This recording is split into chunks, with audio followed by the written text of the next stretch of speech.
আসসালামু আলাইকুম রহমতুল্লাহ। আলহামদুলিল্লাহ, ভিডিও বানানোর শেষে যেটা সবচেয়ে বেশি ঝামেলার কাজ কন্টেন্ট ক্রিয়েটরদের হয় ওইটা হচ্ছে টাইটেল ক্রিয়েশন করা। টাইটেল প্লাস ডেসক্রিপশন, থাম্বনেল বানানো, ট্রান্সক্রিপ্ট অনেকের প্রয়োজন হয় এই জিনিসটা ট্যাকেল দেওয়ার জন্য আমি একটা টুল বানাইছি। আমি সম্পূর্ণ এআই ইউজ করছি। এটা ক্লড এআই। এটা হচ্ছে প্রজেক্টটা। আসলে এটা এখন আপাতত একটা প্রাইভেট গিটহাবে আছে আমার। তো যদি এই টুলটা কারো প্রয়োজন হয় এআই কমেন্ট করবেন, ইনশাল্লাহ সম্পূর্ণ টুলটা দিয়ে দেওয়া হবে। তবে দিব আনটিল যখন আমার 15K ফলোয়ার্স আসবে, এরপরে দিব। টুলটা পাবলিক করবো ইনশাল্লাহ, আর আগে না। তো ফার্স্ট ইন্টারফেসটা আমি রান করছি অলরেডি, যেহেতু ভিডিও শুরু করছি।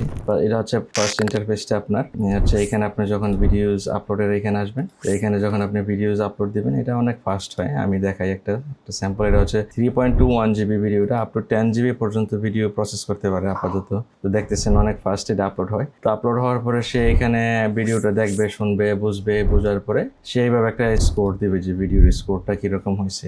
প্রত্যেকটা জিনিসের স্কোর সে এখানে দিবে। এই যে এখানে ভিডিওজের টাইটেলগুলো দিছে, 3টা টাইটেল দিছে। আপনি চাইলে রিজেনারেট করতে পারবেন। রিজেনারেটে দিলে আবার রিজেনারেট হয়ে যাবে টাইটেল প্রত্যেকটা স্কোরের সাথে।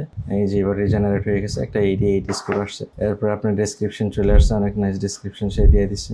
এখানে ট্যাগস আসলে ট্যাগস, হ্যাশট্যাগ সব আসতেছে। আমি সম্পূর্ণ প্রজেক্টটা বানাইছি হচ্ছে ক্লড এআই ইউজ করে, আর কোডেক্সটা ইউজ করছিলাম প্রজেক্ট প্ল্যানের জন্য আর কি, যে কিভাবে এটা মেনটেন করা যায়, প্রজেক্টটা কিভাবে বানানো যায়। ট্রান্সক্রিপ্টে আপনি দেখতেছেন যে টোটাল ট্রান্সক্রিপ্টটা এখানে চলে আসছে একদম ভেরি ইজিলি। থাম্বনেল আমি যাচ্ছি না, থাম্বনেলটা বেশি ভালো হয় না এখনো, ওইটা করা হয়নি। আর আপাতত টোকেনের জন্য আমি এপিআই ইউজ করতেছি, ওইটা পেইড আর কি, ফ্রি তো আর হয় না। তো যদি প্রজেক্টটা পাবলিক করি, আমি হয়তো আমার টোকেনটা দিব না, এপিআই কি দিব না, আপনারা নিজস্ব এপিআই কি ইউজ করে করতে পারবেন ইনশাআল্লাহ। আশা করি আপনারা আমার পেজটা, প্রোফাইলটা ফলো করবেন, লাইক কমেন্ট করবেন, শেয়ার করবেন।